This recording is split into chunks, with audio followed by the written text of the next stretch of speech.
Bia Kamal Kanur Online TV Kajan Guasame Raja Bialing Leradan and Shanon Kon Katungnat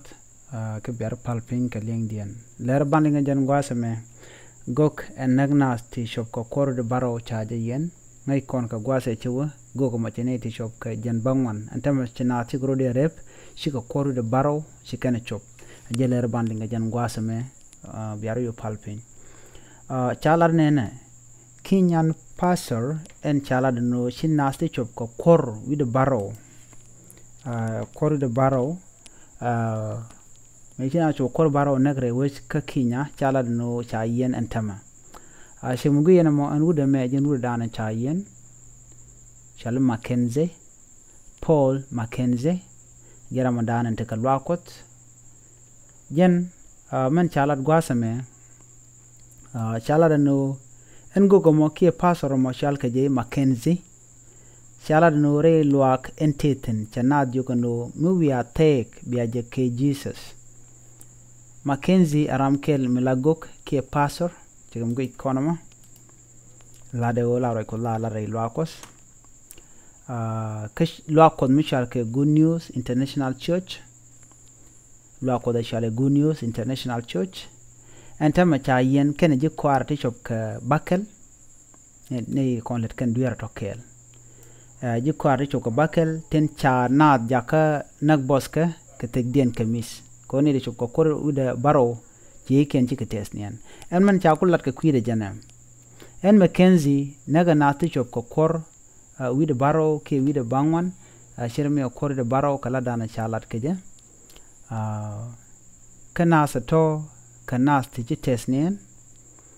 donc kanas de wangon ke na de baro ka gwara na cha gor en Mackenzie naga na ti chop ko kor de bangwan chigum go economy chermi chala de kor de baro de kon that gom na chop ko kor de baro naga kare ro miten wini en point de Mackenzie ke Paul Mackenzie la go ke mala pastor rewi ke Kenya en uda mo cha kon yen karon kine dara uda wal baro ko cha lwakos mukan garpin akuma lep ka ngije nat ka chiang me chiang te kamen gor ken go de lenga nat chwaje yen ke jarwono mo anyok en Mackenzie chwalo in ka chwa yen karon kine dara uda wal bangwan ka paidyok ko siken gatin tuadni ki tor chicken ke gujagwa ke chicken karom ke chicken katit ke mede kanak chala do chwa Mackenzie chwaje yen ke jan gwasmo ken gwasmi ba wa chwaje nyoko lonbo anyok ke jan kor gwasame cha gog lo kosmi do dien mi chwal Ezekiel ko ta ma cha yen en point de Paul Mackenzie cha gog mo do dien mi chwal ke Ezekiel ba rewi ke Kenya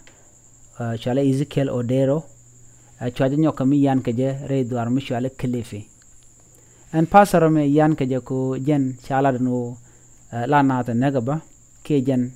choro jako la na sa keba ko bom ke la na kinap la na abdak nyok ba jen ba nyodo jen wo chala do la yo lede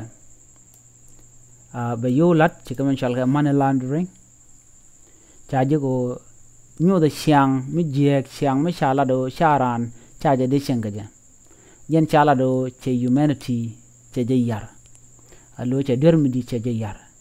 en wude me wude dana cha yen mi chala Ezekiel Odero